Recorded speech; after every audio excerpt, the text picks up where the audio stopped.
Hey guys, this is Brody bringing you part one of two for Jeff the Killer creepypasta, as you can tell from the title. So let's start out. Wendy couldn't help but stare at the mysterious new kid whose locker was across the hall and diagonal from hers and her friend Abby's. She was also currently spacing out as Abby went on about her plans for her and Tucker's 2-year anniversary. I was thinking about taking him to his favorite restaurant, since last year he took me to mine. What do you think, Wendy? Yeah. Abby slammed her locker door shut. Wendy! Huh? What? I think it's a great idea that you go to the restaurant where you had your first date. Abby stared at her. That's not what I said, but that's a good idea. Glad I could help. So, what do you know about the new kid? Abby glanced over at him and cringed. He was just standing there, starting into his empty locker. Staring into his empty locker. He must have felt two pairs of eyes on him because he slowly turned to look at the girls.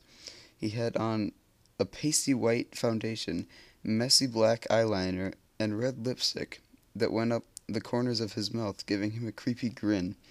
Although Abby turned away, Wendy continued to stare into those coal black eyes through his messy black fringe. He's so interesting. He's also a killer. Wendy whirled around and looked at her friend. At least that's what I heard around town. Apparently he's on the run because he's suspected of murdering his entire family. Now he's living with some rich, distant relative across town. You don't believe that, do you? I bet it's just a rumor. I mean, come on. Abby once again glanced over at the boy, who was still staring at Wendy. He creeps me out. I'd stay away from him if I were you. Oh, come on, give him a chance. I bet he was ostracized at his last school just because he was different. I still have a bad feeling about him when maybe those kids at his last school were onto something. Wendy rolled her eyes as Tucker strode up to them. Hey, ladies, what's going on? Hey, babe, Abby said, kissing him. Tucker looked expectantly at Wendy, who had returned the stranger's gaze. Finally, Tucker tapped her on the shoulder. Ahem. Oh, hi, Tuck. Happy 2-year anniversary. Thanks, Wendy. What do you know about the new kid? Tucker shared a worried glance with his girlfriend.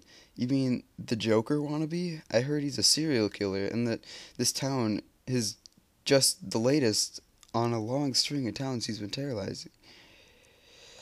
Are you serious? Abby gasped. Nah, I'm bullshitting you, but I've heard that he's dangerous. He took Wendy by the shoulders and turned her around to look at him. I know you like weirdos, Wendy, but he's bad news, so stay away. Ugh, Abby rolled her eyes and stepped out of his grasp. Whatever, Tuck. Why don't you guys go make googly eyes at each other or something? Abby smiled. Not a bad idea. It's our anniversary after all, and this is our last year in high school. Why don't we have a little fun? She took his arm and pulled him towards the janitor's closet just as the bell rang. Wendy turned, pretended to rummage through her locker. She would never admit that she was jealous of her best friend's relationship, since Wendy had so much rotten luck with them. But at the same time, she was happy for her, and knew that she was in good hands because the three of them have been best friends for a long time. All of her own relationships never lasted long, but maybe she hadn't found the right guy yet. Wendy turned around to see that the hallway was just about empty. The boy was still there, staring into his locker once again. Wendy started to head to class, but turned again to look at him. He would probably be tested and avoided by everyone else in school. She remembered how no one would talk to her because she was different, until Abby, and later Tucker, came around. Wendy took a deep breath and marched over to him. Although she knew he heard her approaching, he didn't immediately turn around. Knowing that it would probably be rude, she craned her neck to see what he was looking at.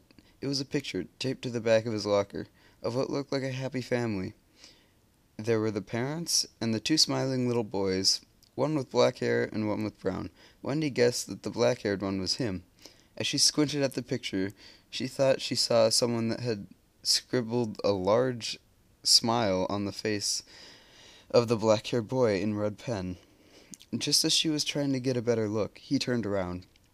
"Oh, hi. The boy cocked his head at her. Wendy had to admit that up close he looked a little scarier. His eyes were bloodshot, like he hadn't slept in months.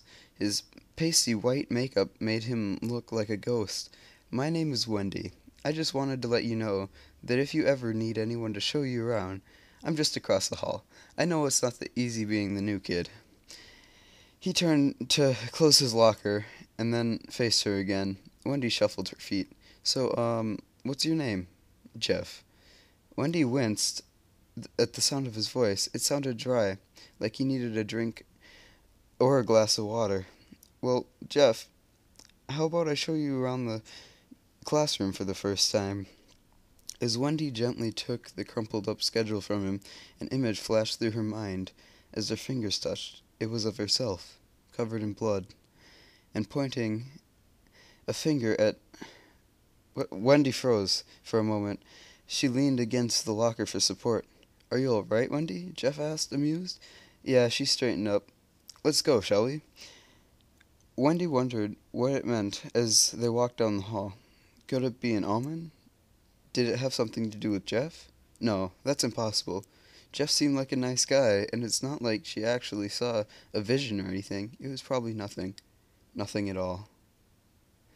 And that's the end to part one. I will be putting part two up as soon as I can.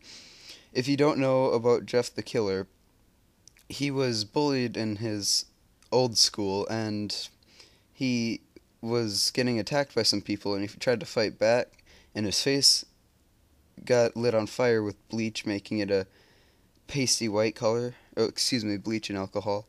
And he turned into a murderer, and he's trying to be a new student in different towns, but he always ends up killing people. And that is Jeff the Killer, all wrapped up in a nutshell for you. So come back for the next episode and see you soon.